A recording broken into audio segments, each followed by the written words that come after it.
Call to order the Tuesday, September 12th, 2023 meeting of the Midtown Redevelopment Board. I have a roll call. Mr. Sean Collins, Present. Ms. Tangela Hardy, Present. Ms. Joan Shepard, Present. Ms. Renee Richardson, Present. Ms. Kathy Washington, Pastor Nathan McGullough. He called and, well, his secretary called me and said he wasn't going to be here. He's out on Yes, sir. business. I asked her to call. I don't know if they called the city or not. She called me. Okay, good. Ms. Davita Bonner, Present. Mr. Lynn Thompson. Present. Take it we have a quorum. Yes, we do. Okay. Before we do the invocation, the Pledge of Allegiance, I ask everybody to silence their phone. And we'll stand for the invocation and follow the Pledge of Allegiance. Member Thompson will lead us. Let us pray. Father, we stand, we bow. Ask that you would continue to do what you have always done, to lead, to guide, unite. Give us the courage to make bold decisions about the future of this city, our Midtown area. We ask you once again, be in the midst of this meeting. Guide our deliberation. Give us the spirit of discernment to order our steps. In doing so, we thank you for selecting us, anointing us to represent our constituents. Pray, great prayer of thanksgiving.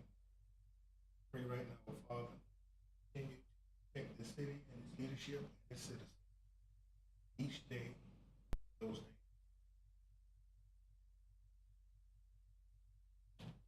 And it is. Amen. Pledge of Allegiance. Pledge of Allegiance to the flag Flag of the United States of America and to the republic for which it stands, one nation, under God, indivisible, with liberty and justice for all. I'll take a motion to approve the agenda unless there's any changes, any additions, corrections. So moved. It's moved. Is there a second? Second. Second. Any more discussion? All those in favor say aye. Aye. Opposed, like sign. Motion carries. We'll get into the approval of the minutes from August 8th, 2023. I will also take a motion on that so we can discuss it. Is there a motion to approve it? So moved. Moved. Is there a second? A second. Second. Any discussions, any corrections, omissions, additions, yada, yada, yada? There being none, all those in favor, say aye. Aye. Motion carries. Well, all those opposed, motion carries. It's unanimous. Thank you. Get into staff reports. Police Department, Captain Condon.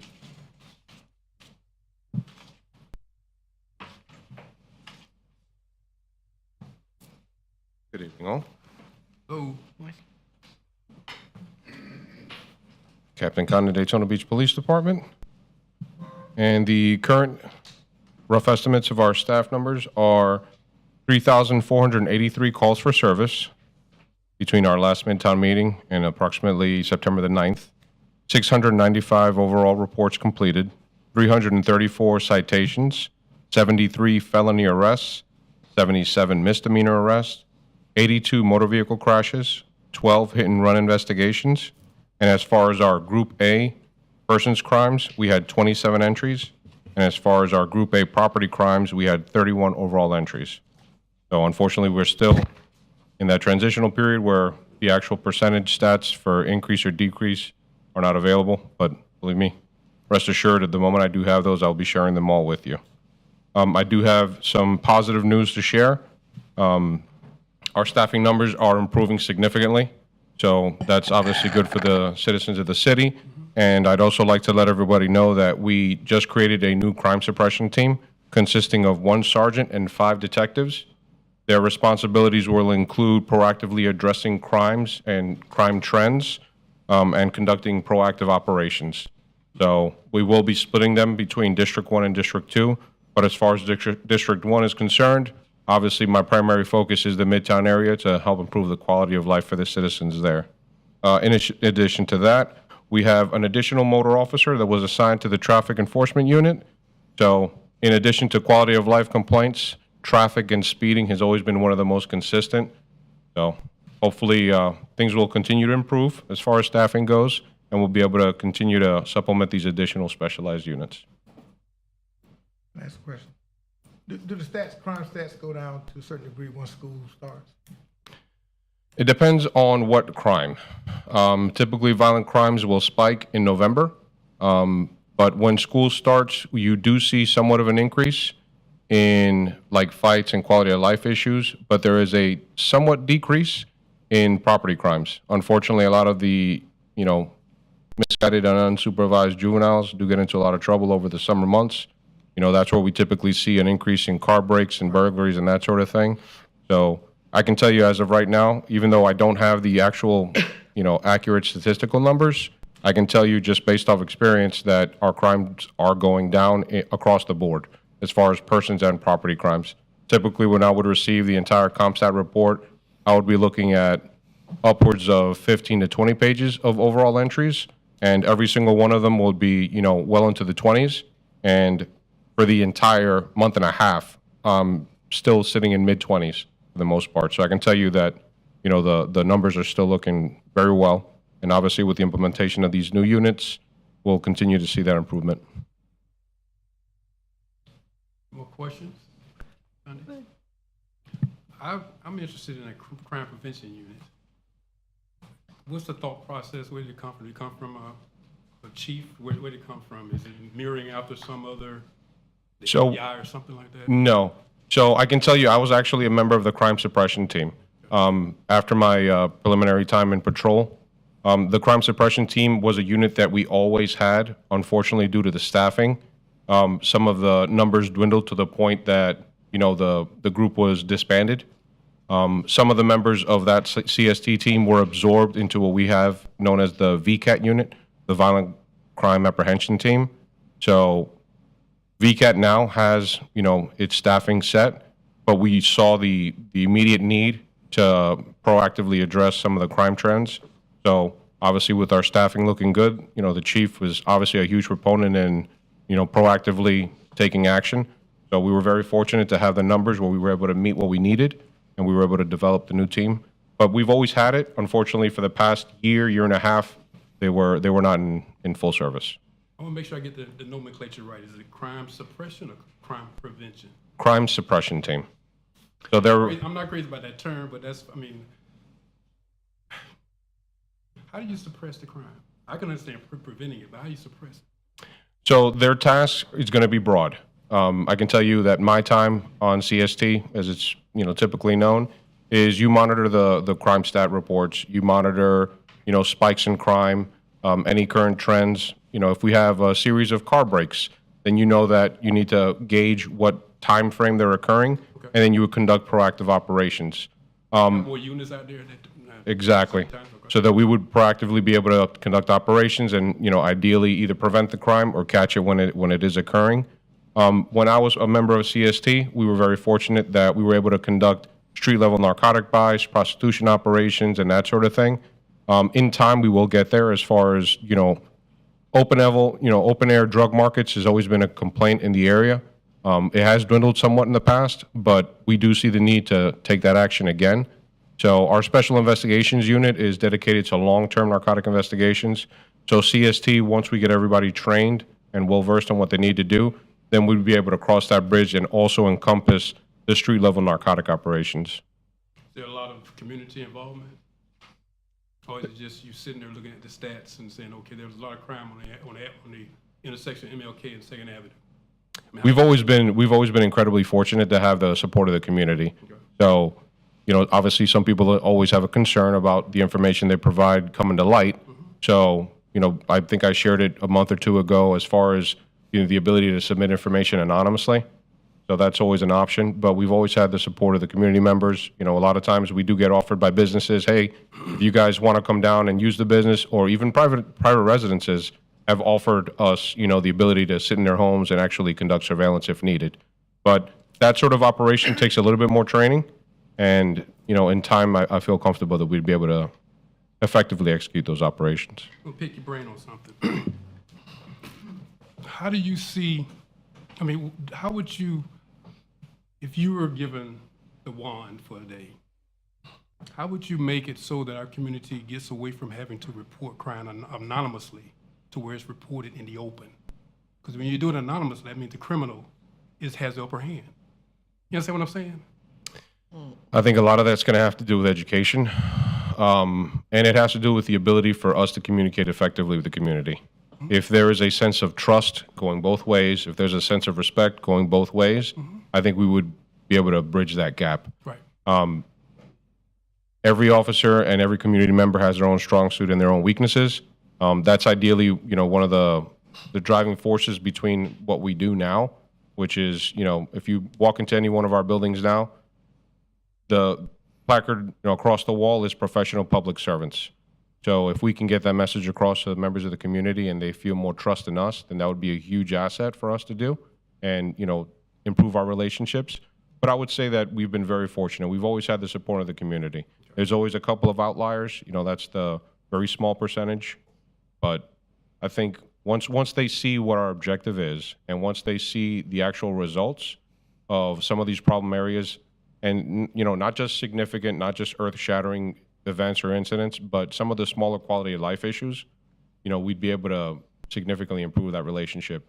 And one thing that I will attest to, to Sergeant Blowers, is code enforcement is actually a huge asset that supplements the police department, because not everything falls under the law enforcement capacity. A lot of it has to do with, areas of blight. And, you go back to the broken windows theory. If you have a house that looks run down and unkept, it breeds a certain element there. But, cohesively working with crime, with code enforcement and our police department, I think that we'll get there. And the last, this underhand pitch for you. Statistics. Beating you upside the head with your new database there. I'm looking for the comparative data on how we're doing compared to Holly Hill, Port Orange, the county. When we gonna get there, man? As soon as I have numbers, I will share those numbers Like with I said, you. you got the staff there, man. Come on, I need it. You got the staff there. You got the data in the computer. It's just a couple of buttons you need to push. It's not that simple. We have to get a baseline. Okay. So then once that all has been established, and it's one of the challenges that we face with, transitioning to the new report writing system is, amongst learning this entire new system, is how it connects to NIBRS and the new method of crime reporting. So some things have changed. Unfortunately, some of it's out of my scope of expertise and responsibility, but we will get there, I assure you. I'm gonna let you go. I'm good. I have a question, Mr. Collins. In my interactions with my neighbors in my neighborhood, we've spoken before about the element that inhabits the corners and the streets of my area, Midtown, Fulton, and Mary Bethune. They are interested in reporting unsavory incidents that occur. Is there going to be, or is there a dedicated line that they can call for the CST? No, not at this time, because it wouldn't be efficient for us to. We would have to have somebody manning a phone line, for lack of a better word. The best way would either be to call 911 if it's an urgent emergency, or to call the non-emergency line. Okay. But what I can tell you is what I've done over the past few months is any of the complaints that I receive via email or community meetings, I compile everything and I create a spreadsheet, and all of that information is put into my SharePoint, which we've all gone to now. So all of that information's in SharePoint, and being that we just set this new team up, I've already shared access with that system, for that team. So they'll be able to go back and look at the complaints that we got back in March, April, May, June, all the way until current. And while I understand that would do very little to make my neighborhood, my fellow neighbors feel better about something that's happened in the past. Do you see what I'm saying? They want something proactive that they can get involved with at the moment. And I don't know how your system is set up. I know at where I work is that if somebody calls into the general line and they want to speak with a certain department, we just transfer them over. It's going to be difficult for us to accommodate that, only because it's always been my belief that an officer, unless they are, on break or submitting evidence or, transporting a defendant or a prisoner, for lack of a better word, should not be at the police department. So they should be out in the streets. They should be out patrolling their areas of responsibility. They should be proactively patrolling, be it whatever it is. If it's quality of life complaints or traffic, they should be out in the field. So you So see it- they're not going to be they're not going to be stationed in the office, for lack of a better word. They're going to be out in the field. The only thing I could say is, if there is a current ongoing issue, then they need to call the non-emergency line, and then whoever responds will be able to create the call. And, their hours will fluctuate somewhat, but And when will this start going into effect? it the it CST? went into effect yesterday. Okay, so I do have something to tell them. Thank you. You're very welcome. Thank you, sir. Very welcome. Good job. Thank you. Next up is code enforcement, Ms. Kirk. Good evening. Evening. Good evening. Sarah Kirk, Code Inspector with the city. For the month of August, we had 15 code complaints put in, 2 of which were vacant lot, and it looks like 1 rental, and then the rest were regular code enforcement cases. I'm still working on doing a chart to get more information. I put this one together. Today, it shows the description of what the complaints were about. So we are just working as a team to field complaints and to help citizens get into compliance. Anybody have any questions for me or complaints? Ms. Hardy? I see you have the renovations without permits, I'm sorry. Okay. And you have it a couple of times for that particular property. Is there Those are actually in my part of Midtown that I have as my zone. That is a tenant that put in those complaints. I'd had previous cases there for that exact violation. They were doing basically work without permit. One was roof, putting a new roof on it. They were putting new windows in, plumbing without permit. I already made them get the permits. I already closed the cases. She felt that they were still continuing to do work. I haven't been able to see it. I've driven by multiple times, and I told the tenant, if you see them again, call me and I'll come right away. So I've left those cases open just to see if something comes up, but I haven't been able to see any evidence that they're doing any more work without permits at those addresses. well, I guess my question is, if that particular property owner is continuing to do work without permit, is getting a permit that hard for them to obtain? No, I don't believe so. Some people try to sneak, I'm sure you know, and, on the weekend or something and do work without a permit.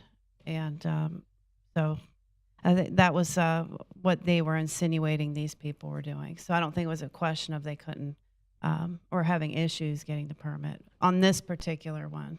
Okay, that's all I had. Thank you. Okay, you're welcome. Thank you. What is the city's, stick when you're dealing with renovations without the permit? I'm sorry, say that one more time. What's the city's stick? Carrot and the stick. What's the stick? Oh, if they get caught doing the. So if I go on a complaint or any code inspector goes on a complaint and there are workers out doing work without permit, we'll issue a stop work order. We'll post it, and they can't resume work until a permit is issued. I know at one point, I know, because they have waived the fees in Midtown for permits. So I actually don't know if that's still going on or not. It is? Okay. But sometimes if they do get caught, there'll be a double fee if they do get caught working without a permit. And then once the permit is issued, then, the stop work order is ceased. So that's basically it. Okay. Just wanted to know. Anything else? Oh, thank you, Ms. Hardy. Ms. Thompson? Yeah, what about the rental? Can you explain the rental investigation? Sure. In the city of Daytona Beach, all rental properties must have a business tax receipt because it's an operating business. And then they also must have a rental license. So they have to have a rental inspection. There's a checklist that the rental inspectors use that show, like, for example, smoke detectors in certain locations in the rental, insect screens on the windows, just certain things that are required for a rental. And so they have to pass the rental inspection, and then they're issued it, and it's good for 2 years. So sometimes we do get complaints. Someone will call in, or sometimes it's a tenant, and then it comes out that, oh, this is a rental house, and they don't have a rental license. So then we'll open a rental case will be opened. I have a question, piggybacking off of Chairman Collins' question about the stick part of it. What if the resident has already finished doing the, say, addition that they wanted to do without a permit? What is the recourse for your department in that situation? I've had several cases like that. So they would have to get an after the fact permit. So if you go by and you see new windows put in and the work's already done, and there's no permit on file, then they would still get a notice, and then they would have to go and apply for an after the fact permit. Get my mind started. An awful lot of what you're talking about you got to have some neighbors that's got pictures before and after. Well, you know what we use? Well, for one, there may be a previous code case at the address. So you can go back, say 2016, they had a code case for parking in the yard. So there you got a picture of the house. Or another tool is Google Earth or Google Map. And you can go back. Some detective work. That's interesting. Okay. I just wanted to. Yeah. That's interesting. Happens. Thank you. Thank you. Okay, thank you all. Thank you. All right. It's Tyler. Technology. It's Thomas. Y'all are up. I just called out your name because I wanted to make sure you were awake. Barely. Good evening, Mr. Chair. Good evening, Midtown Board members. Michelle Tolliver, Redevelopment Project Manager. I wanted to pass out a map to each one of you. Actually, there are 3 copies. Mandy, if you can help me with that. This is a follow-up to the redistricting for the commission zones. Thank you. And I'll wait till she distributes it so that it makes sense. But the first map that I provided, Mandy, let me get another. I gave her mine. I'm not a GIS person, and my GIS staff didn't get back with me in time, so I used Art Class 101, and I drew the boundaries for the Midtown area on top of the commission zones that are currently there. And my hand is not that straight. I used a ruler. The second map is the current commission zones. And thanks to my coworker Angela, she said, Michelle, you need to copy the old map too. So I have the old map so you can see from a bird's eye view of what these commission zones were before they were changed. But I was just following up on that because last month I said I'd provide you with maps.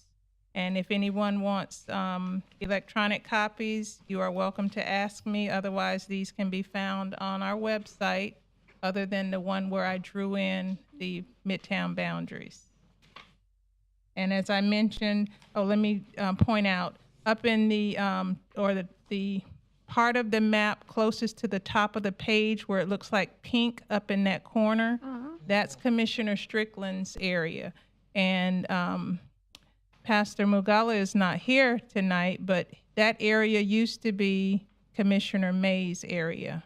But that portion facing George Ingram, that's Midtown. So we still have 3 commissioners, We just don't have as much area covered by one of the commissioners, Commissioner Strickland, that we used to have in the past.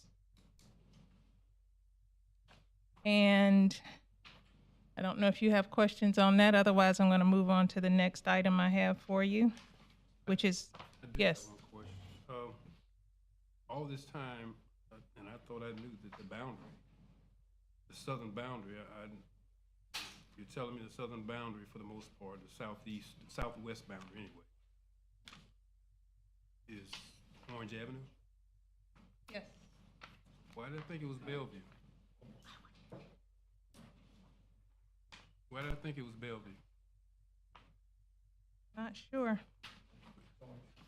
What is he looking at? But more importantly, why isn't it Bellevue? I'm just kind of rhetorically asking a question. This makes no sense. And this was drawn back in 1998. I don't know what the thinking was at the time, but yeah, this is the boundary. I'm literally, because there's no way you would not have heard this every meeting, that boundary should be all the way down to Bellevue. There's no way you would not have heard this every meeting. Well, Ken and I had a discussion earlier. There are some areas off of Orange Avenue that should automatically be in the Midtown boundaries, and it is. I think, didn't we have that discussion at the theater about Vernon Street too? Yes. And just so you know, the property that we talked about for Miss Washington, that's not in Yeah. Midtown. That's not in Midtown. Yeah, I found that out. That's crazy. It's adjacent, close to, but it's not. If you type in that address, it's not in Midtown. Well, I'm not gonna, I'm gonna leave this for later on in the discussion. We gotta talk about this boundary. This is, Well, the boundary change is not an easy change. so the first step in a 1,000-mile trip is But what that does is that takes us back to ground zero, and it's years. And what it does, and I'm giving you information, I'm not saying yes or no, but it stops what you're doing right now until you get a new boundary drawn. And while we're Wait, doing that, stop. What do you mean by stops what we're doing now? because you're creating a whole new plan, you're creating a whole new Midtown, and you start over. Let me give an example, Ms. Thomas. Ms. And it's not, like you say, it's not my rule. Yeah, redistricting. When they were going through this redistricting, did the commission stop working? No, it has nothing to do with CRA. It has to do with the requirement for requesting any changes to your current boundary or your current plan. Right. You basically start over. And I'm still waiting for a problem. Because you would like to see some of your needs plan done. You would like to walk and chew gum and bounce a ball and talk at the same time. But when you're changing your boundaries for your current CRA, it is not that easy. You cannot keep walking, chewing gum, talking at the same, you can't do it. Can I offer a little insight? We can offer it to the county because I've been involved in it personally. we're operating under the county's jurisdiction. And they don't even want our CRA. Problem. Listen, they don't even want our CRA in the county of Volusia. Still waiting on a problem. I've not heard anything. Can I finish my sentence? They don't even want our CRAs to extend beyond 2036. We still have a need beyond 2036. So And the point for that is what? I would prefer for them to support CRAs extending beyond the sunset date because we still have work to do beyond 2036, just like we would like to incorporate areas south of Orange Avenue. They would not look favorable upon that. I guess if the worst case scenario, they tell us no, as opposed to you taking my firstborn child. And that would be a recommendation that this board can make to our CRA, our commission. Worst case scenario, But- they tell us no, I'll go with that. But you're saying we're going back and forth because that's what's called dialogue, and we should do that. I'm sharing information, and you're sharing a response to it. So I encourage that. I think that's healthy. Yeah, I'm gonna. But it's information. It's That's fine. information. Appreciate it. Yeah. Any other questions? Okay, I'm looking at the drawing that you did, so South Street. So it's only where you have the line, it's not Martin Luther King? Martin Luther King is the small part that's south, looks almost like a pot handle. That line to the left is MLK, and it intersects with Orange Avenue. It goes up, yeah. Right here. This side. It's inside. It's kind of faint. Okay. And it's just that little bit of Bellevue right in there, right? Yes. Yes, And it goes all the way to Shady Place? correct. Okay, To the golf course. yeah, okay. That shady place right there. Yeah. Yeah. I apologize, this is one of those nonsensical things that makes absolutely no sense. All right. And I appreciate your effort. No problem. This was the only way that it would make sense, because if I would have given you all this map, Yeah. where does Midtown fit? Yeah. So it just made sense I to do appreciate this. this. Is Yeah, great thank for you. me. This It is is me appreciated. And I requested it, but I'm in line, just like I mentioned at the last meeting. I was in line and I didn't get at the top of the list, so I say I'm gonna get my ruler and a pencil, because if I don't make it right the first time, I can erase it. Well, it was good. It was legible. Yeah, open my eyes. Mm. All right. And the second item is each one of you have a copy of the letter of support, thanks to Mr. Collins' persistence. And it is encouraged and appreciated. We were able to draft that up in a short amount of time and get it to you and get it signed by him. And when our city manager asks for that, we will definitely include it. I also attached the list of projects that go along with that request for your information. Did you have any questions about that? Mr. Thomas would answer them, because Right. that's for your Does this go- information. I guess, Mr. Thomas, I guess, once the next step is funding and then negotiation. I We're gonna get believe, something, right? yeah, the city manager, actually, Volusia County requested additional information from the city manager. So the city manager's instructed staff, really it was Public Works and our department, to cut down your request, because the county is gonna handle all of the housing projects. So any of the single-family home or multifamily home development, the county is gonna handle that. So as it relates to Midtown, we're gonna do more than just housing. We're gonna do commercial development, and we're gonna rehab some commercial properties. And so I had to shrink that down to only focus on those particular areas.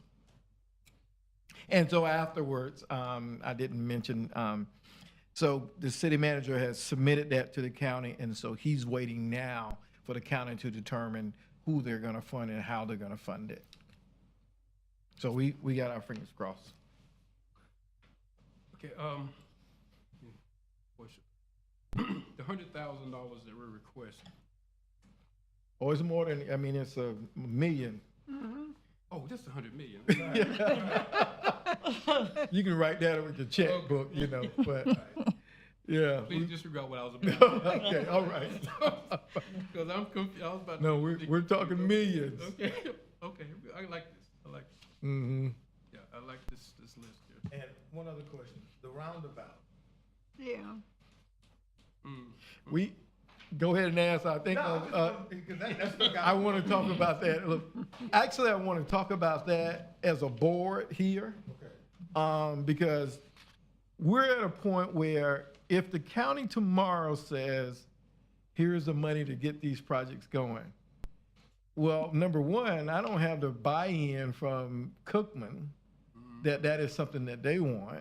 We need, it's a public right-of-way, but we still need the buy-in of the institution. We need the buy-in of the community, the residents, the business owners. So we need to have a conversation here locally, how I don't even know if the board here, this board, is in agreement with the roundabout. And the roundabout is just one option. Really, the other option is to close the entire street from at the intersection of Dr. Bethune Boulevard and Lincoln, down to going east to Dr. King. Going north. Yeah, we're going east Okay. to Dr. King, and stop it there.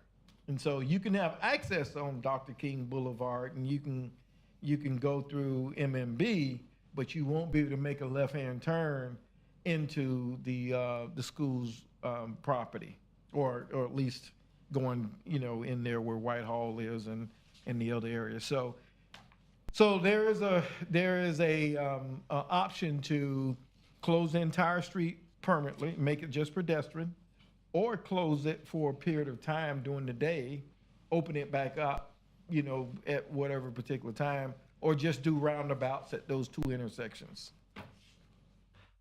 My only input is that just from a student's perspective on this, because we employ a lot of students, and I've driven some home late at night. If the streets were closed, they would have many blocks to walk to get their housing. I think roundabout might be the best way. Not only that, because it does allow the students to get closer to their living facilities, but also it's a great traffic control situation. Yeah, so you wouldn't have east-west access on Dr. Bethune Boulevard. You'll have access on Dr. King at the intersection of MMB. You can go north and south. There is some discussion about realigning the intersection of Lincoln and Dr. Bethune Boulevard. We have like two accesses going north and south. Is that really necessary? But here's what we want to do. We want to clean it up. We got to do something. And so I'm just letting you all know we're going to do something, but I would love for this board to weigh in so that we can go to the next level and start inviting Bethune's, faculty or personnel with our engineering department so we can start designing what we're going to do. Chances are they may consider making that a main entrance to the institution too. Right. You mean Before that came up. Both of those. stop the access or Yeah, both do? of those, Yeah, because they talked about that Okay, and before. off of Lincoln, Mhm. because I've seen other institutions do that, because there really is no main entrance there anymore. Right.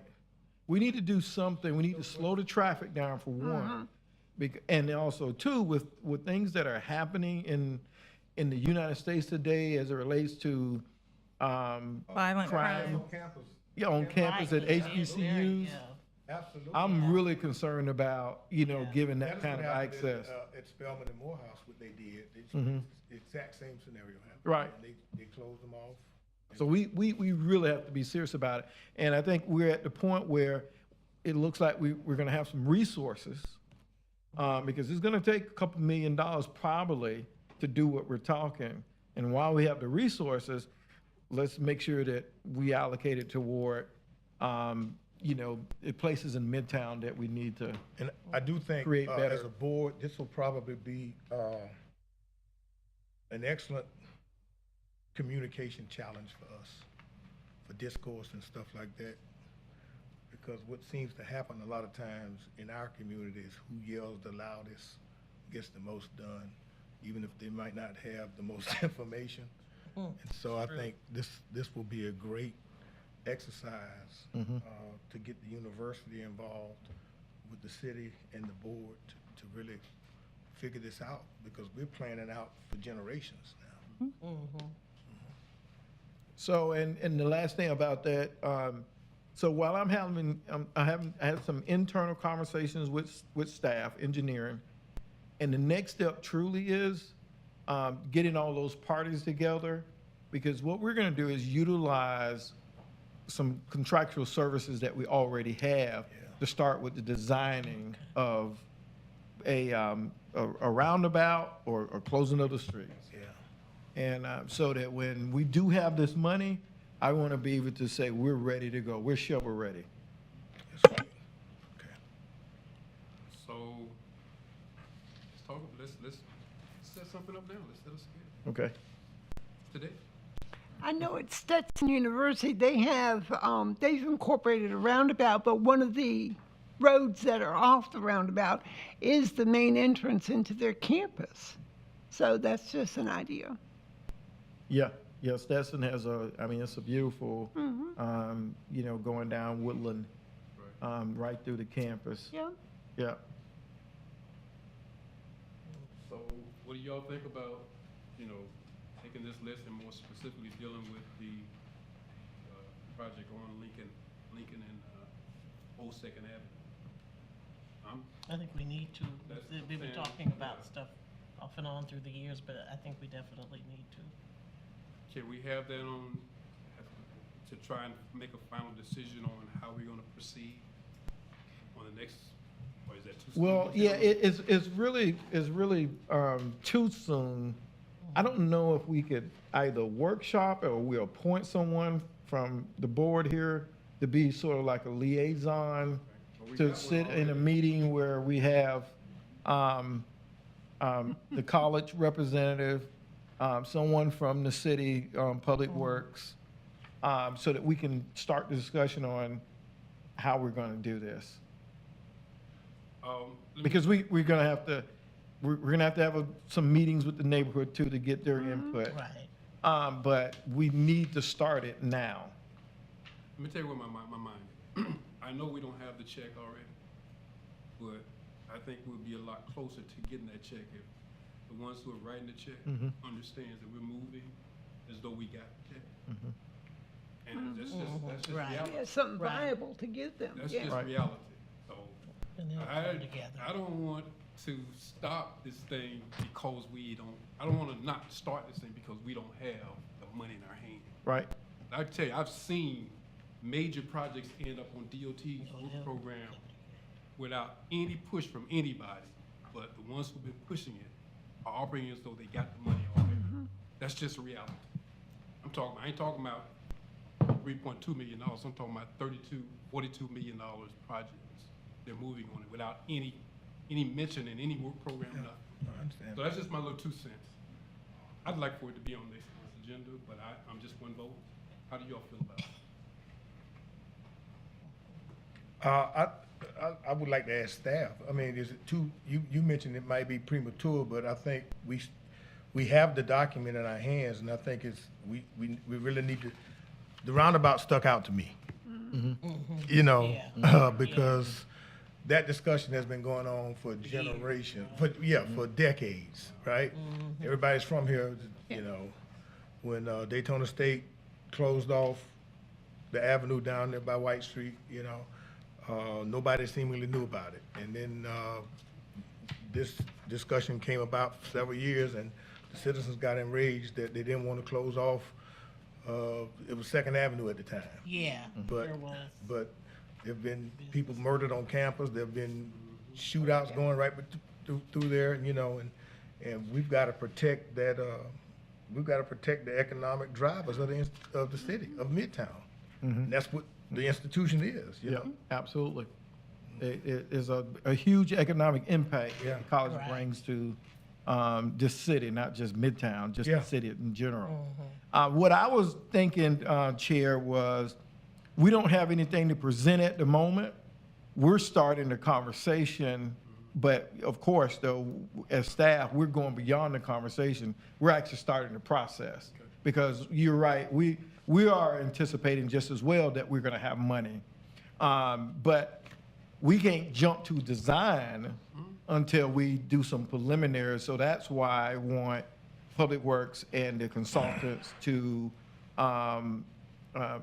be the originators or the starters of this process, because that's not my wheelhouse. That's engineering, that's Public Works, so they need to start it. We know who the players are, and so we're going to invite the players to the meeting, but engineering is going to be the driving force. Our Public Works, they're going to be the project managers. And so that's going to start with a preliminary meeting. Even our police department is probably going to be involved too as well. So we're going to have a preliminary meeting with everyone so that we can explain to them, here's what our our ideas and, you know, how do we go from an idea to actually something concrete where we can start the design work on this. What time frame are we looking at? You know, you got to get the design done. So right now, a meeting itself, either we're going to meet at the end of this month or the first couple weeks in October. So this is something that we've been, you know, talking about, but now that it looks like we may have some seed money, we're going to go ahead and start the discussions with all of the parties. So in the next 4 weeks, we're definitely going to have a meeting. Well, one thing that was mentioned was to have a liaison from this board. And that's something we don't have to wait to do. That's right. I'd like to, you know, make a recommendation, obviously has to be reduced to a motion. We already have a liaison from the college on this board. And so I'd like to have her sit in on those kind of meetings. Okay. You know, but obviously, we need to take a Yeah, vote. that'd be- I move for that. Make a motion. Yeah. Okay, just for discussion, we got a motion, is there a second? Just I do want to raise a question. Let's get it out first. We got a motion, is there a second? Then we can get into discussion. I second it. Okay, second. All right, so now, the motion is to have a liaison from the board to sit in on those meetings. Okay, go ahead. One question I do want to raise to my former colleague from the university. You know, Will that cause you any problems on your I don't job? think so, but one of the key people is already one of my supervisors, the main one. So I don't. I just want to make sure. But you Y'all did understand what I'm bring up- saying? you did- I don't want yeah, to cause you any did. conflicts. Yes. Yeah, you're right. Place her in 'Cause yeah. any positions that may jeopardize anything for her. Right. And I That's just want good to looking state out. that, yeah.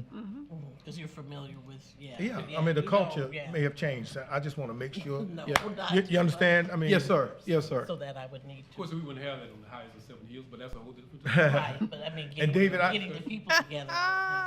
Probably. I don't know if that, and David, I don't know, she's an employee of the institution. That wouldn't cause any conflicts, would it? An employee of the institution who's also going to act as a liaison for this board, it's going to be the same person. I don't know of any off the top of my head, but I'd have to research that issue to be sure. It doesn't sound like there would be a conflict, but I Yeah. can look into it. But you brought up a good point. I just want to Yeah, be but you protective know, of her, right. yeah. Mhm. And Well, that's it. I just got to state that Yep. thank you. I appreciate. for the record. All right, so barring any conflicting issue, that understanding, any more discussion, question? All those in favor of the motion to appoint a liaison to sit in on those future meetings dealing with that particular project, say aye. Aye. Opposed, like sign? Motion carries. Bonner will be the representative from Midtown Redevelopment, the board to sit on any future meetings. Okay. We'll make sure she's invited to all of the initial meeting and all of the meetings that we have. Yeah, y'all heard I jumped right over that little slick comment. Like, It's just a knee-jerk reaction. And I will have the. All my life. Whoever's needed to be there. Whoever's ever needed to be. I got a couple more items, then I'll go away. I just wanted to bring back a cheer and a celebration that the A Chance for Redemption play was a huge success. It was. Huge. It was. Yes, It was. yes. And I spoke with Mr. Thompson probably the following week, or maybe a week and some days later. But since we've talked, I've gotten probably 10 calls from people who attended either Friday night, Saturday night, or the Sunday night, or Sunday event, the matinee. And everybody's ready to roll up their sleeves and make an improvement and an impact in Midtown. It's exciting. including Steve Yes. Miller, Yeah, who I talked to, and there are some other people Yes. who have spoken. And I want Yes. to just say thank you to, it all started with that band, right? And I want to say that, Yes. because from that meeting we had about what can we do to help Midtown and that's the arts, and it stimulated some interest, so Yeah. thank you so much. yes. And the momentum is picking up. Yeah. Most people get excited the first couple days after the event, but this momentum is going, it's going. Great, Looking forward to it. thank you. And then the last item, I go ahead. Went off my little 2 cents. Yes, sir. I talked with the playwright on the phone. He never got back with me. He said he was, but I know he's a busy man. He's using his frequent flyer miles to go all over the country and the world and stuff. But anyway, the discussion we had, which was about a 10, 15-minute discussion, was that we've got midtowns over in Orlando they call Paramore. We've got midtowns in Tallahassee we call it Frenchtown. You know, so we got midtowns all over the place. And my point of my discussions with them is that we also have connections. There's certain people that may be attending this meeting tonight or maybe listening in. They can make a phone call and do the same thing that the city of Daytona Beach did in Orlando. Do the same thing in Tampa. Do the same thing in 305 in Miami, the 954 in Fort Lauderdale. Definitely in the 850 in Tallahassee. We can do this. And you just need to put the numbers together. Yeah. You know, put that show on the road.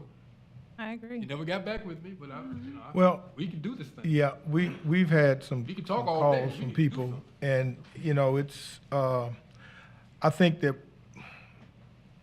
how do I say this the right way? I think for anybody that's probably involved in city government, they would probably need to reach out to the city manager or you, because a lot of cities were not thinking on that level. And we talked about that earlier on, Yes. you know, and at this point, you gotta think like that. You know, you gotta think outside the box to engage and inspire your citizens to do something. And we changed the way people think a little bit, because they would blame, and the talk back, I looked at the video, the other night, the talk back changed, you know, people's perception of, you can't blame the city for everything. And that's what that was their default mechanism. Y'all ain't doing this. It's on all of us. And so, but we've had some overtures from theater companies from around the state who want to engage us and trying to figure out how do we get the city involved. The cities that. Right. Yeah. Maybe I'm oversimplifying it. I don't see the issue. You need to put No, the numbers together. it's easy. Put your you know? numbers together. Right, and you attack a problem to engage the citizenry. Everybody got the same problem. Right. Well, I'm saying, Right. Yeah. am I hearing something? I'm hearing you saying, how do you engage the city? You're saying, how do you get money from it? That's my. And the buy-in. If the money is easy. They have to promote it the way that Lynn talked with our staff about it. Together. Yep, What it costs to take that show on the road? You gotta put Yep. your numbers together. Walk in there Well, with that number. yeah. yep. You have to. You know, maybe I'm oversimplifying. I don't know. No, you're not. Just You're not. put your numbers together, Right. man, and we can make some phone calls, dude. But it's on you. So Okay. I want to say I didn't attend Friday. Somebody kind of low-key chewed me out, and my response is always the same. I didn't want to be. I'm not worthy of being around you guys and stuff. So, but I had a conflict. So I went Sunday. Oh man, I'm glad I did. I had a good time. I'm sad that I missed Friday night. I got conflict and stuff. But from what I hear, it was great to talk back all that. I would have been there, but I didn't. But I did come on Sunday and saw that. So I had a good time. Thank you so much for your support. And the last item, on that Friday night, we had a very successful food truck rally on Lincoln. There were 2 people who attended the food truck event and took their food home and went over to the Friday night play. But it was well attended. And I think because of this success, the city manager has been approached by another group to try to do a food truck rally event in another part of the city on the south end of the Midtown area off MLK. And we're going to have to come up with some times to meet and discuss the plan. Hopefully, they will bring to the table the same thing that we just did on Lincoln in terms of the location, the buy-in, what is it that, this group is going to offer to partner with the city. So it was a success, I'd say, from probably the truck started setting up around 3 o'clock, and I would say no later than 4:15, we're supposed to start at 5, but around 4:15, people started showing up buying food. And the last group of people, I would say about 10 minutes till 9 o'clock. So to me, the foot traffic all night was constant. And I believe it was something that this city has been looking forward to in our neighborhood for a number of years. So the turnout was good. And we're looking forward to trying to do this again. Maybe not this year, because we only have a few more months, but we will be doing this again.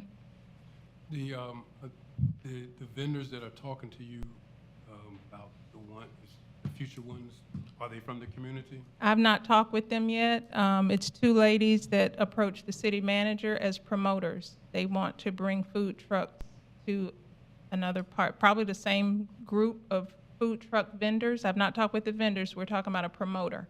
Yeah. Two ladies who want to promote an event. So we've not done anything other than get an email from the city manager saying there are two people interested in trying to do it somewhere else in Midtown. I know there are two food trucks that I know of that are operating right now in Midtown. They're almost across the street from each other, right there on what's that? Dr. King? Dr. King and George Ingram there. Yep. One is at Allen Chapel, the other was at the whatever. Daytona Deliverance. Do Yep. are they aware of this? The one at Daytona Deliverance was invited to the Lincoln, and food trucks are like it's a network of people. I'm not in the food truck industry. I would have to ask the promoter, but Slapped was invited, the one that's at Daytona, not Daytona Deliverance. Those are, I'm not sure, because they have not even participated in the one on Magnolia. He was invited, though. The one at Daytona Deliverance was barbecue. Okay, but Slap was. though. Yes, Slap was up the street at New Mount Zion, right by So, yeah, by the- Bronson Hall. yeah, by Brunson Hall. That's the one I was thinking of. But when you said Daytona Deliverance, those were the He's always barbecue. the one that's the barbecue that's always. Yeah, I'm not sure if they didn't attend the food truck event that we Derek had. is his name, yeah. Yep. But I'm not a foodie in terms of I just am behind the scenes, paying the bills, making the phone calls, getting the contracts done. I would have to talk with the promoters to see if they've invited those or have those people on their list of vendors to include. Yeah, it's important that when we have events in Midtown, as much as possible, we have Midtown residents or Midtown vendors or Midtown community. Yes, and they were Involved in- invited, in running- absolutely. in running. Well, running it is a different story, but yeah. But we got to make that effort. I'm saying that because it hasn't happened, Right. and I'm saying that is important. Yeah, That is if- important, if yes. that's- And I makes no bones about it. I'm for Midtown. And if you all know of promoters, provide that to me so that Ken and I don't have to do so much heavy lifting. That's the point. Help us. Ain't got no problem Help with that. us. Are they local promoters from Midtown or from the area? The ones that approach the city manager, I know Yeah. that one has done an event locally, yeah, actually two events locally, and invited food trucks as well as the, people who have tents who don't have the mobile food. They have food that they bring and they set up and, yeah. But I would like to keep our event specifically and totally, because we did have one vendor show up at the last minute.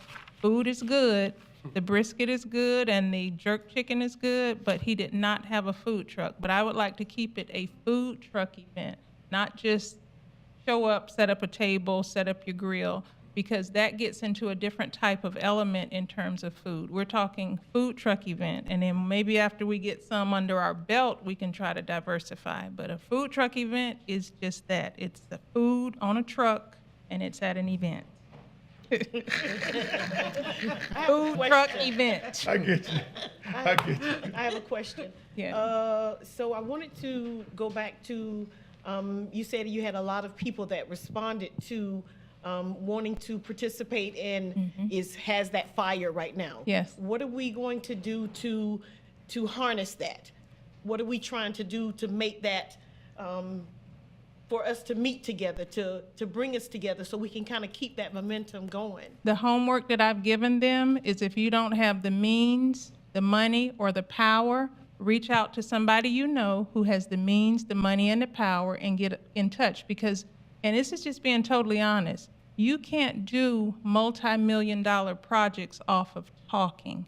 You have to have developers, you have to have people who are willing to take, not even a chance, it's take an opportunity and turn it into something bigger. Everybody can't do that. The calls that I've received so far are people who ask, what can they do? Do you have the means? Do you have the money? Do you have the influence? And if you don't have that, some of it, two of them, McCrary was one of them, two of them, they already have real estate in Daytona. And they're thinking about what they want to do with their property, just like we had at the talkbacks. But some of it is just gathering information. And that's the point that I'm sharing. If you don't have the information, refer someone to redevelopment in the city who has the information that we need to build multi-million-dollar projects. And it's gathering at this point. And we're putting, I'm staying on track, but we have some other projects that are underway that require another type of involvement. But gathering information is all I'm doing at this point, and sharing information. If they don't have it, reach out to somebody that you know, or a third party or a fourth party that you know who may be interested in doing some type of major development in Midtown.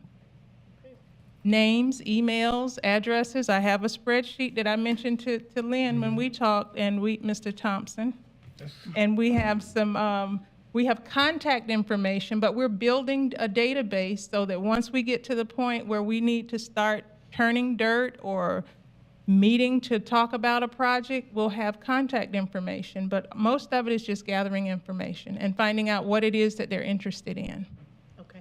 Restaurants, you know, food, it's always food. We need more food places. We need more housing. We need affordable housing. We need more jobs here. Those type conversations are happening. But if you can't help us get this off the ground, reach out to somebody you may know that's doing it in a different city. Send me a link where they're doing it in a different city. Send me a screenshot so that that information is something we can use and have in our toolbox so that once we start putting out a major project, we'll have some people to contact. Okay. Can I switch tracks for a moment, Ms. Tolliver? Yes. Do we have an update on that Eagle situation or a contact or? No, we've not, and it's mainly because the Housing Authority has a choice neighborhood grant that they're waiting on. That's to do development at all of their projects. And where they are in terms of getting some type of reprieve on developing on that site, we've not reached out to them to ask them that question. But we can do that. And I don't know what, he said at our last meeting he was going to reach out when he came here, and he didn't give us an update. So I can reach out and ask him. Okay. Yeah. What's the You status forward of me it? the information, I'd be happy to reach out to him. I will. We're in partnership with them, so I'll reach out and see if I can get an update. Yeah. Mr. Chair, I want to add to what Michelle was saying and to answer Ms. Richardson's question. We want to keep the individuals engaged. So the people who are calling, they may not have the financial means to go out and buy buildings and land and do development, but they do have something that we need. And as Michelle said, we want to know what you want to see. And there are times when these individuals who reach out to us have some great ideas. And so we're going to call them, just like a better, that's our subgroup. And our subgroup of people, we're going to continue to engage them by email. We're going to have some meetings with them because we want to hear from them. So those folks who are calling, they're not just calling in vain. They're going to be part of this whole overall renaissance of Midtown. Any more? Thank you, Ms. Howard. Thank you. Thank you. Next up, presentation spotlight on Midtown, Mr. Curtis Breen, Breen Catering, if I'm pronouncing the name correctly. We'll have introduction by the mayor. You again. Even Mr. Chair and to the board. And my 1 cent on the chance of redemption, I feel redeemed. It was a great project. I loved it. It was good. Well, Mr. Chair, tonight, you know, a lot of times if you mention around in the area about baked goods or something like that, there's a name that's resounding you hear oftentimes out. And that's the name Breen. I hear that time all the time. And for a while there, I didn't even know who Breen was. But then a friend of mine introduced and told me exactly where it was at. And I went to a few events and I saw a lot of his baked goods that were there. And I kind of pulled his coattail just a little bit earlier in the parking lot. I told him, I said, well, you know, this is an eating board. So when you come to the board, where's your baked goods at? Everybody that comes to the board has got a baked goods. He had a look on his face. He's like, oh, really? But like a true trooper that would make it happen, he said, well, what time does the board end? At 8? I got time to go back and get some cupcakes. I said, no, you don't have to do that. But his name is mentioned all over, Mr. Chair, and he is a stalwart in the Midtown community. So at this point in time, I introduce Mr. Curtis Vereen. Sir. Right. How Hello. you doing? How you doing? I remember you. Wow, I know that name, bro. Yeah, I'm Chef Curtis Vereen, Vereen's Quality Catering. You said it right. Right here at 240 South MLK, right here on the corner of Cherry Street and MLK. I specialize in catering, cakes, baked goods. Every now and then I do a little cooking. I've been open. I opened April 15th last year. So been having good little support from the community. Not too bad. Not too shabby. Yeah. Just real quick, I started on one end of MLK doing the wrong thing, and I ended up on this end doing the right thing. So There you go. Lord bless me. That's great. Right. So you where the crab band used to be? Yeah. Oh, wow, okay. Yeah. So that's when he came to me, and he was like, I see what you're doing, man. I got a spot for you. Oh, wow. It was all the That's Lord. what- that's what's- I ain't have to do nothing. I just woke up with it. Right. Yeah, Wow. I was doing it from the house, and he came to me, and he was like, I got a great opportunity for you. I ain't He's looked back next since. to the crab. See that? Yeah, I know exactly what that is. Let's go there all the time. Oh, yeah. So, Okay. It's all a blessing, but that's what we do. I just came here to try to put my name on the face out there. Well, one of the requirements is you tell us your whole life story and give us Social Security number, all that good. No. Yeah, right. Gotta No, watch just that now. give us a brief history of Curtis. Tell us. All right, brief history. I went to culinary school at Daytona State. Okay. Well, I started in. Born and raised here then? Yes, sir. I'm born and raised. My mom was Marshall Bush, Okay. and my dad was a Marine. So I got at my dad. My grandpa had a shop on George Ingram next to the Tippin' Inn. It was called Big Mama, but Daddy Bush is what they called it. He sold ribs, sandwiches, and chicken and stuff. So I grew up around that all the time, doing that. As I got older, I got mixed up with the wrong stuff. It happens. It does, Yeah. but thank God I changed my life. And I have a BAS supervision and management. I have culinary management. I have general education, and I have a business administration. There you So go. I started in 2006. 2007, I graduated in 2013.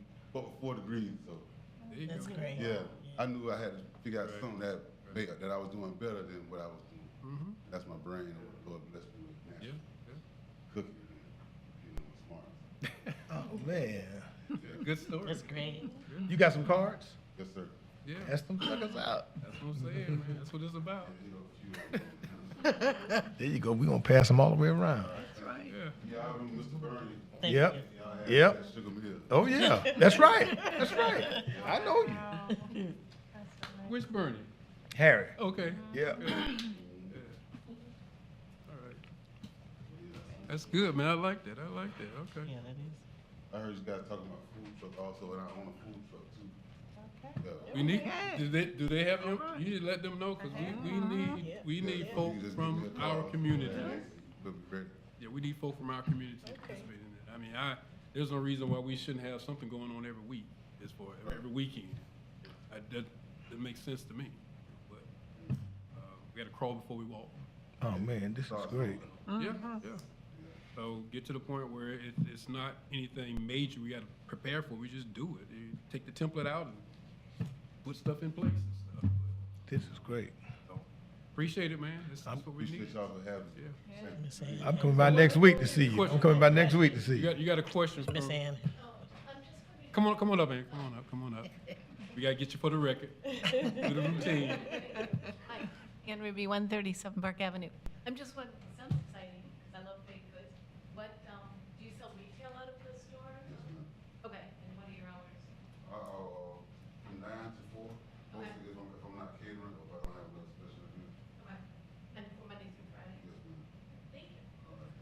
Yeah. it's I have Good input, yeah. one more question. I apologize. Throughout the year, I host 2 or 3 different events down at the News Journal Center. And is there some, do you, not catering, but would you supply the food that we would be able to pick up and then we would do the setup for it? Yeah, that's no problem. Okay, Oh, yeah. okay, Yeah, with food, we can do it, whatever. okay. Do many of the fraternities and sororities reach out to you? Yes, Okay. yes. This year I did about 3 of them, 3 different ones. A few at Allen Chapel. Okay. I'm doing one for homecoming There you go. for, There you go. for some guys. Yeah. Okay. Where would we get a list of items that you offer? So with me, with the new age, with the whole social media thing, it's almost like pop-up shop. That's what I do. So the menu I put up in that morning, that's what I had that day. I really don't know. Right. Okay. But with custom cakes and everything is different. Everything varies because I don't know how many people you want for a catering, or I don't know how big you want your cake, or what flavor, or what theme. Okay. So I really, it's hard to have a baseline because everything is so, nowadays, everybody wants everything. It's very custom, yeah. Okay, wonderful. But I can get it done no matter what it is. I see you got a website, so you have the pictures and all that stuff on your website? Okay. On my Facebook page, that's what really everybody does. Really? Okay. And they fat and sugar-free, right? Okay, I see it right here. Yeah, right. Yeah. And the website is Vreen Quality Catering. That's VREENS QUALITY Catering CATERING.com. And the Facebook is Vreen's apostrophe S Quality Catering. Is that right? Yeah. Okay. Curtis Free. Yes, sir. Okay. And the address is 240 South MLK Boulevard, Daytona Beach. Reach out to him. Born and raised. All right. Thank you, sir. All right. Thank you. Yes, sir. Thank you. Good job. All right. Old business. Purchase of property of 562 West International Speedway Boulevard. I take it, Mr. Thomas, you are leading the charge on that Oh, one. yes, yes, sir, yes, sir. Let me wake up here. So we are now proud owners of Wow, this good. property Good. located at 562. No It is picture? the old tent shop. No picture? No, no, it's the old tent shop. So, But it's not the one, well, is it the whole corner there? no, so you have at Tent the, shot is off of MLK. actually that building is sort of like number corner. 7. It's Yeah. one right So in a the, piece of it touches? tucked back in the corner? Yes, Right. yes. So you got part of the building that fronts Dr. King Boulevard. Yeah, that- You got another part that fronts I ISB. never pay attention to that one, okay. Yeah, Okay. yeah, right. So he's cleaned it up, he cleaned it up pretty good there. Okay. No cars, no boats, none of that stuff. But Michelle closed on it on behalf of the city Fantastic. last Thursday. So that one we were able to take down. We're doing a phase 2 as well, but we had the consultants on board just a week ago or so because we were contemplating, are we going to close? Are we going to, finish this phase 2? But we felt confident that we could move forward with closing and finish the phase 2. We have a organization, East Central Florida Regional Planning Council, who's paying I think it's like $10,000 for this phase 2. Close to it, yeah. And Wait, we don't, we still have to acquire the insurance building, and it would be a car lot at the corner of Hillman Place and ISB. So that yellow insurance building. right. We had someone who represents the city had a conversation with him just a week or 2 ago. Okay. I think he's out in Las Vegas. Believe it or not, he has several of those Insurance World buildings. He has a lot of them. And this is one of the oldest that he owns. So he flew down to Daytona, and our representative had a conversation with him. So, we're holding out, and hopefully he would agree to sell. On that point, but first of all, what's the lot size that you got that we have right now? The dimensions of that building, I'm sorry, the property. dimensions of the lot, it's less than an acre. I believe I don't even think it's an acre. Okay. So it's bigger than what I see? Because it don't look that big. It is. I mean, the property abuts, the property is owned by Daytona Beach Housing Authority. Okay. The one behind it? Yes, Housing Authority owns what's in the fence, as well as, the Those buildings units? itself. Right. Right. So there are, if you go down the Hilmy Place, which is the next intersection or the next street, we're looking to acquire some of the properties in there because that's a cul-de-sac. And the intent is to acquire those properties in there to make it a complete project. Okay. And we're looking to basically, as a design concept, what's in the area, what's in the master plan? Yeah, absolutely. In that master plan, it had several construction buildings that, a hotel, it had a performance arts, entertainment center, it had a town center, it had retail, apartments in there. And so for us to really do a project similar to that, we've been talking with Daytona Beach Housing Authority about their properties too as well, to be included in this Right. overall project. They have no plans right now for their property? Daytona Beach Housing Authority? Right. Well, right now, they're housing people who need the housing. So whatever we do, we're gonna have to find, we either gonna include them within the future development, or you'll have to find places for those individuals to go. But right now, I don't wanna alarm anyone. They're not going anywhere. So we're hoping that we can incorporate the individuals that live there now into an overall project. And you mentioned the regional planning council. I'm dying to find out what kind of funds did you get from them? That's an interesting. They paid for the phase 2, which is a $10,000, and we're not doing the phase 2 on the old car lot because the owner hasn't agreed to allow us to do it. But once we're ready to go to phase 2, Central Florida Regional Planning Council has agreed that they're gonna pay for that as well. Really? That's huge, man. Yep. Okay. I didn't even know they were still around. Oh, yeah, they're very active. They're very active, and Michelle has a contact on speed dial. They are excited about what we're trying to do. So once we can, hopefully we cut a deal with the insurance world, we'll do a phase 1, phase 2. I love it. And we also want to demo the actual tent building itself. But if you notice, it has a billboard on top of the building. Right. And I think we got about 3-4 more years left. Okay.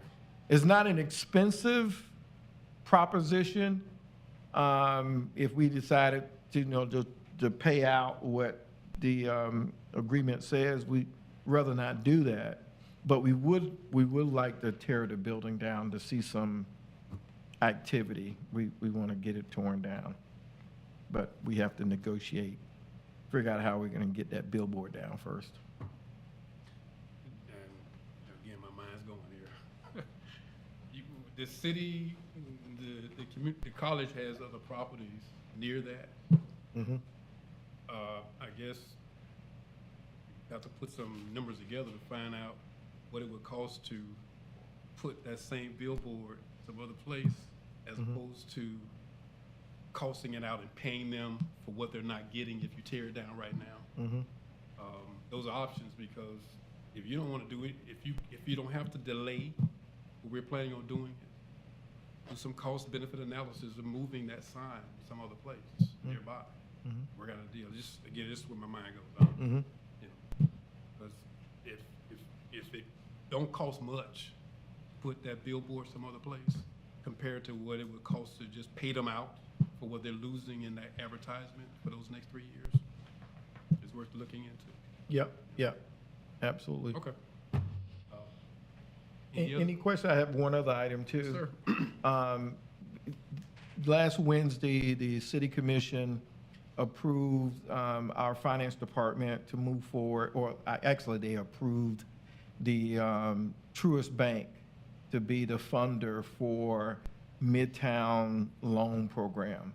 So Midtown, our finance department went out and solicited several financial institutions to loan Midtown CRA money.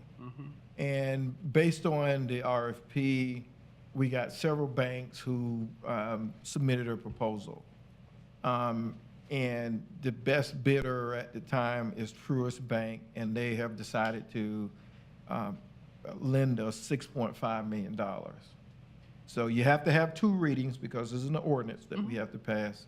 So the first reading was last Wednesday, and a week from tomorrow is going to be the second reading, and thereafter it will be official if the commission approves it.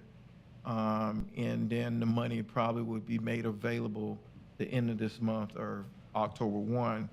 And at that point, Michelle has a checkbook where she can now go out and start acquiring property, doing some of these projects, creating these programs, and to help with redevelopment of Midtown CRA. Will that 6.5, will a portion of that be set aside for private loans? Yeah, we talked about that. Actually, so if you've heard of Section 108 loan program, it's a HUD program. And so we've been engaged with HUD, and we actually have an entire loan program where HUD allows you as an individual city to loan up to, I think it's like 5 times your CDBG allocations. And so we're looking to have a loan pool about $3 million. And so we have a draft agenda, a draft loan program that I have to take to commission probably in October. Whereas HUD has already looked at this loan program. So in October, no later than November, we're going to make a presentation before the city commission to create this $3 million loan program that's called the Section 108 loan. So, and we're going to have 2 programs. One will be a microloan program where you can borrow up to 40 grand. The second program will be for $400,000. You can borrow up to $400,000. That's good. And so if you're in Midtown, you're in the targeted areas, you'll be able to access that money. What kind of timeline we talking? As far as the loans are concerned, it's negotiable. We could No, I'm saying timeline when it'll be available. After October, once the commission, or November when the commission approves it, we send it to HUD, and HUD has, I believe, like 45 days to respond. And after they respond, they tell us an okay. They send us agreement, we sign it, and then we put the information out on the street, and businesses can now start applying. And the other thing I wanted to mention was we have to put together a loan committee. We've given them names of who we want to be on this loan committee, because if somebody submits an application, we have to be ready to go with reviewing those applications, making the money available. And that's staff or private or combination? It's a combination. Yeah, it's not just staff. I think we're looking at some folks from the community. I'm not sure on the names. Well, my little 2 cents is that the Truist Bank proposition is long overdue. I mean, to get those folk to start basically, investing in the 32114, it's crazy overdue. I mean, when you're talking about the kind of money that the city deposits in the banks on a weekly basis, trust me when I tell you, they owe us something. Mr. Chairman, I can tell you this, though, the 6.9 is a starter for us. Okay. I wrote 6.5, so I'm glad you corrected. Yeah, 6.5, I'm sorry. Okay, 6.5 is a starter for us. But and it goes along with the chance for redemption of getting individuals involved. So I don't know at some point, but there is a plan on how we're going to maximize our 6.5 with other private entities. Because this 6.5 that's what we're doing. We're sort of, we've leveraged our remaining years of being in having a CRA. And we've asked for it. This is basically an advance of money, because every year we'd have to wait until we get $1 million. We have to wait the next year to get $1 million. So basically, we've gotten an advance of 6.5 so that we can spend now. I'm glad you mentioned that. I think this board and the city in general, whoever listening, needs to have and I'm making a recommendation, y'all come back next month and explain what y'all have to do to get your money. I don't think, I'm somewhat clear, but folk don't understand what y'all have to do to get your money from the federal government, the state government. That discussion needs to be had. We need to have a clear understanding of how y'all are funded. And I think if you ask the 6 of us here, 7 of us here, you get 6 different responses. That's not healthy.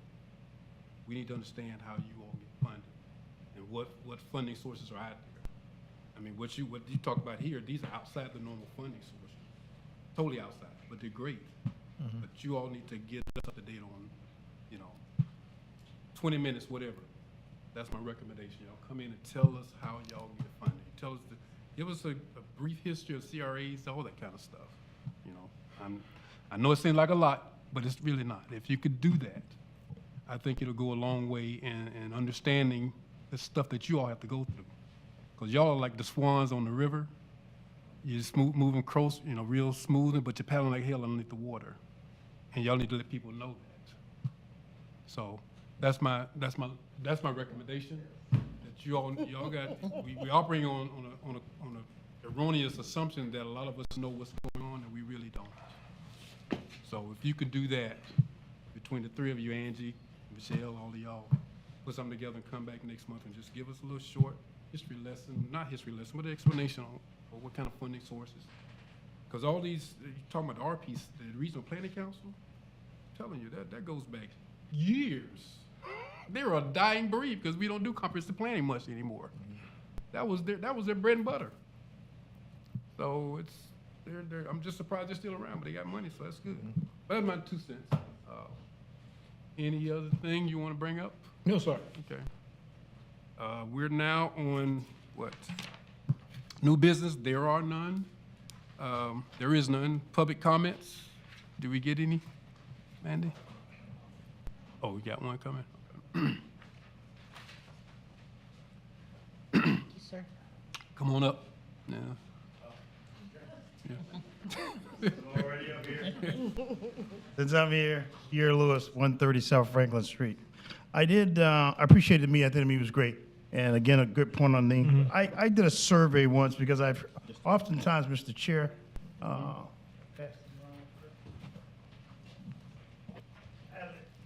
of you know, I have the Midtown Action Group that run a lot of stuff sometimes. And I had to do a survey. Oftentimes, people have mentioned to me about one of the biggest things that helps us to work with some of the blight is, in order to fix that, we need to clean up Midtown. That's a large kind of conversation when someone says that, because it always says to me, what do they really mean by cleanup? Everybody's got different things. So what I did was, I looked at some of the things I thought would help as far as like a beautification, and I sent out a little survey, see what some of the people respond back. And what you have is, a lot of people did respond. Sometimes people see they want action, but these are some of the responses that were there. The first top 10 are the ones that I thought would be things for beautifying the Midtown area, as far as to get people to invest in the area. And then the ones in the front were a friend of mine, I left their names off, but somebody sent those emails, and those were some of their comments. The first 5 was from one particular member that was there, and then the other ones are issues that some people have said that in order to beautify Midtown, what they thought would be suggestions. So I thought I'd bring it to the board. You could look at it at your your leisure when you had a chance, but you can see some of them said was, one of the big things I thought was somebody was mentioned was that they like to see the boundary signs for the real names of Midtown neighborhoods, Waycross, Midtown, Newtown, stuff like that. I think it's a great idea, but I think we also have to look at, the city's got that design, I guess they're using, can you see it at the Dickerson Center? I think that's a beautiful design. Be the same thing, but have the Midtown neighborhoods that's there. But I think it's a beautiful design. But anyway, I like to read through those, so you can see some of those things that's there. If you got any questions, you can address any questions. And I can talk all night. The 3 minutes clock is not running. But these were some of the things that I got from some of the people that were, they didn't actually, sometimes people have trouble just clicking in the survey. They'd rather just send it to me on the phone or DM me. So, but these are some of the comments they made based upon that, like I said, that first question. Because that's what's mentioned to me. A friend of mine said, if you really want to do something, Pierre, you really need to clean it up. The person I really value his opinion, but that's what he said. He was real about it. He was honest. I actually prefer that because I think that sometimes we get stuck on sometimes political statements and sometimes people say, well, I think it should be this. No, I prefer that someone's direct. That's just me. If they think that Midtown, oftentimes I'll ask friends, why don't you live in Midtown? And the first thing they'll say, well, you know, Pierre, my wife wanted this and that. No. If you don't want to live in Midtown because you think it's dirty, then just say it's dirty. Then I know that it needs to clean up. If you don't live in Midtown because you think it's full of crime perception, then say it's crime. Or you don't move to Midtown because the homes weren't there for you. Sometimes some of those kind of candied remarks can actually work to our detriment. It's better to be very direct and say, yeah, I don't live there because most of the time that I hear is a lot of times I say it because it's dirty. A lot of times people say dirty and that perception of crime, even though Mr. Thompson had talked about this before, the stats don't play that out. But that's some other thing that has to be worked out. Somebody said that at the talk. Somebody said that at the talk back. Yes, sir. Yeah. Yes, sir. They will mention that a number of times, but I say the stats don't play out. They say that it's the crime infested. But anyway, Mr. Chair, that's what these are comments. I saw the one about the AMVET Club. Yes, sir. And that was actually torn down. Oh, they did? Yes, sir. That was actually, I was actually with. Let me say, it's not torn down yet, but provisions have been made for it to be torn down. Absolutely. Yes, Yeah. sir. Go ahead, Mr. Thompson. Okay. And they still gonna own it? Yes, sir. Yes. What are they gonna do with it? Right on. Well, I can't because I was the president of the, and I was at that meeting with them too. I know. You got another hat, right? I was at that meeting, and one of the things is to take the grounds itself and to make it into a historic site for the grounds, and then work on the details as far as getting the money. Because actually, it's a little bit late because at the beginnings, when it first tore down, was when they should have started working on sort of keeping the repairs, but they let it stay in such disrepair for a long period of time. So now it's just, like they said, a lot of vagrants are there, people are sleeping there, it's an eyesore, so the cart's a little bit late on that as far as like doing any rebuilding. Because the building inside, Mr. Chair, to the board, is just, the thing is to tear that thing down and probably to do something big that works within the new plan of the new Midtown. That's it. And Pierre, you should mention that our building official has indicated to them that he would work with them to build a new building there. Wow. Yes, sir. Because we know it needs to be torn down, so, you know, in certain, you know, in our code, if you don't build something right away, then that goes away, that use goes away. But he's given them assurance that once we tear it down, and you have a plan to rebuild, they're gonna work with the AMVETs to get it done. Yeah.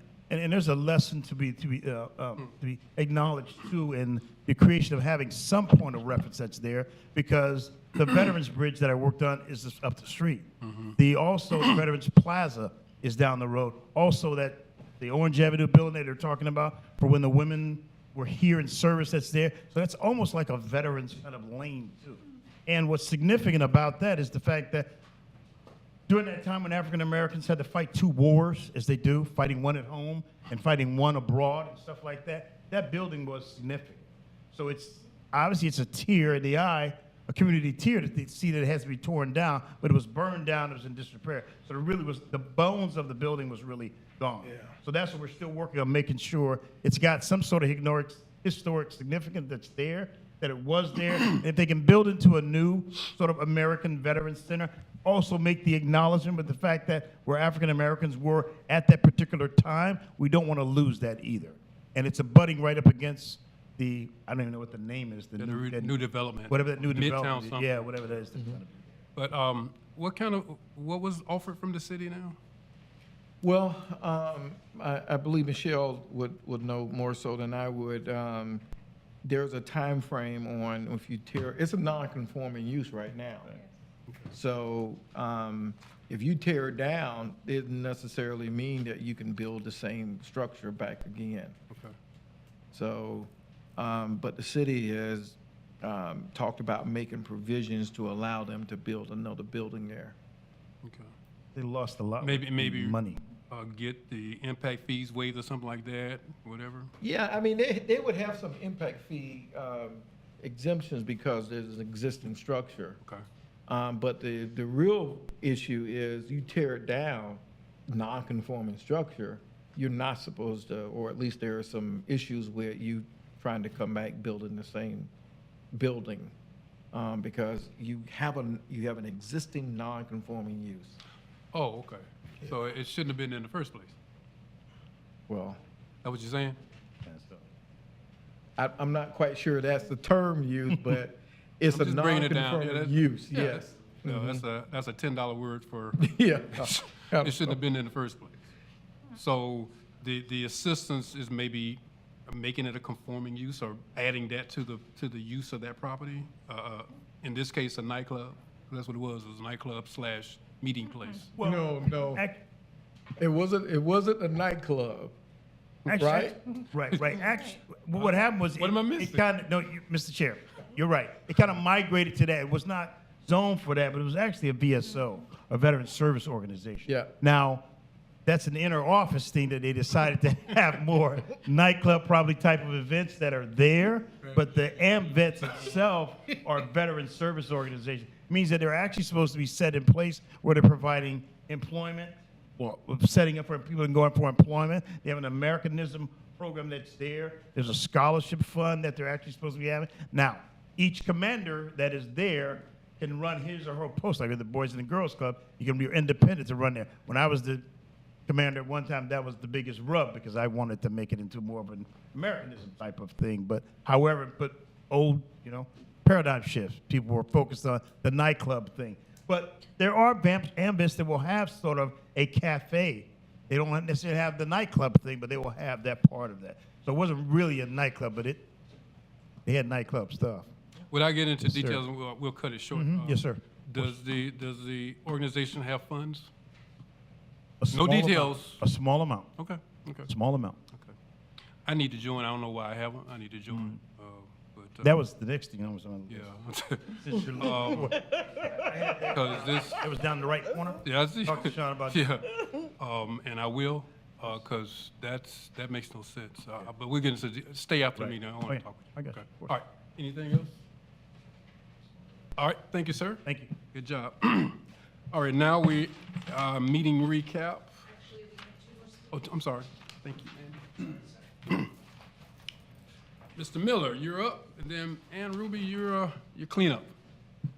Oh, he's not here? Okay, well, you on then, Ms. Ruby? You was telling me to turn your phone off. Ann Ruby, 137 Park Avenue. First of all, I want to say how much I really enjoyed the play. It Thank you was so much. amazing. Thank you Thank so you. much. Really appreciate that. Thank you. It was wonderful. Last night at Steve Miller's meeting, ironically, there were some business owners there who seemed very interested in trying to get some business synergy going in Midtown. And I was wondering, since there is we've contracted to do Midtown business database, correct? So, and I know the next section is kind of outside the purview of what the project manager might need to do, but would it be possible to use that database and then try to push into existence a Midtown Merchants Association?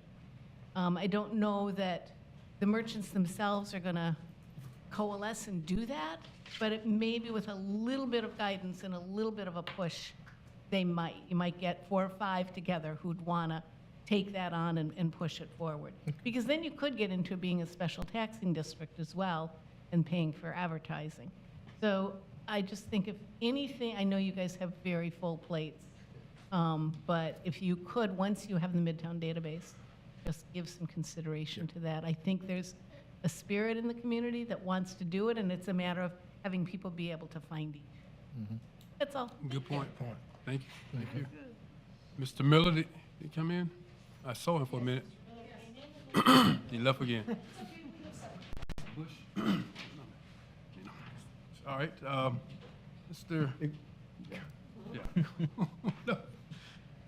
You're up. Doing? Ronnie Mack, 318 North Carolina. I won't be before you long. I just want to It's okay. publicly thank Michelle Tolliver and Ken Thomas's team. So y'all might remember me a couple months ago. I had a couple extra neighbors inside my yard that I didn't really need, but Michelle's team has been extremely helpful, extremely crucial in helping me get a facade, not get a grant, but walk me through that process. I now have a fence. A lot of my neighbors are now interested as well and partnering more with the city. I just want to publicly thank her for a lot of tough but it needed conversations and guidance. But I want to publicly thank her and her team for that. I appreciate that, but we need that. The staff needs to know that they're doing a yeoman's job, and give them their flowers while they can still smell them. Good job. So I guess Mr. Miller is not going to be on board. We will move on. Board comments. Start with Ms. Bonner. This has been a very informative and productive meeting, I think, overall, and I think we've been blessed with that this evening. So I look forward to continuing to work and do all that I can, and along with the other board members, to progress the Midtown area. Ms. Richardson. I concur with what she has said. This has been very informational. Very happy that we're moving along. However, we get there, very excited for all of the movement and all of the upcoming projects that we're working on. Count me in. I want to find out as much as I can. Conforming and non-conforming. If you tear down a building, I need to know how they work. Right. So those questions, I think that some of the neighbors, some of the people may need to know certain things before they decide to do what they're going to do. If you are going to make changes to something, what are the ramifications of that? How does that change? Does that change you being grandfathered in? Does that change different, things for them? So those are the things that the ordinary layperson would definitely need to know before we make those kind of changes and stuff. But I'm excited to work with you guys, and I will be reaching out and then also providing you with information about any contacts that we may have, and stuff. That's very informational for us to know. I want to let everybody know that. Everybody that I run across, I'm going to let them know to contact you and give them give you their information, what they want to see in the community, and if they have any people that have funds, any agencies that will be able to help to support building what we're trying to do here in Midtown. So I'm very excited, and thank you staff, and thank you everybody on the board tonight. Good job, Mr. Thompson. I've said enough already. Okay. Ms. Shepherd. Thank you, everyone, for all of the wonderful information. Captain Condi gave me some really good ideas that I can forward to the people that I live around. Also, I'm very excited about this Midtown Merchants Association idea that you brought up, Ms. Ruby, and this is something I'd like to see come to fruition because I think that it'll help solidify our Midtown area. So, great ideas. Thank you very much. Okay. Ms. Hardy. First, I just want to thank Ms. Tolliver and Mr. Thomas, because a lot of the things that's moving forward that we've been talking about for such a long time is finally happening because of these two and their diligence to bring our vision and our mission of our needs for Midtown to pass. So I just want to thank you two for really listening to us and really, doing what's necessary to make those things happen. And of course, our board members, because I think we're all great visionaries and we want to see it. We want the best for the residents and everybody in the Midtown area. Great meeting. Right. Okay. I'll my comments will just basically be wrapping up what we discussed tonight and any follow-ups that we have. First thing we want to talk about, not talk about, just mention that Ms. Bonner will be the representative on the Roundabout Liaison Committee group. We didn't take a vote on it, but how do you, both the staff and the board, how do you feel about, the staff coming back next month and giving us a little recap or whatever, discussion on your funding sources and things of that sort? What do you think about that, Mr. Thompson? Oh, it's fine. It's fine. We can, and if I'm correct on what you want is what sources of funding that we either have or we go after, what's available. Yeah, we can certainly get you that information, yes. And as I'm thinking about it, just being succinct about it, because Ms. Tolliver talked about it when we were going back and forth. The process, very briefly, on expanding, modifying the boundary. Because if you convince us, then we may say, well, you know what? Forget about it. It's too much. But I think that discussion is worth having. What do y'all think? I agree. You understand what I'm saying? I mean, Yes, I literally I see thought what you're that saying. Bellevue was the south boundary all this time. Orange Avenue? That's ridiculous. I ain't mentioned about the railroad tracks, but that's a whole nother discussion. But we need to talk about what's the process. And if it's too cumbersome, then forget it. But if it's not, then why not start moving that train now? Because like I said before, the first step in a 1,000-mile journey is taking a damn step. You gotta take a step. So why not have that discussion? Keep it brief, whatever, and stuff, keep it brief because you're gonna have a lot of discussion back and forth, so keep your part of it brief. Okay. Then the last thing I wanna say is, why now? I'm leaving in a couple of months, and now y'all starting to do some stuff.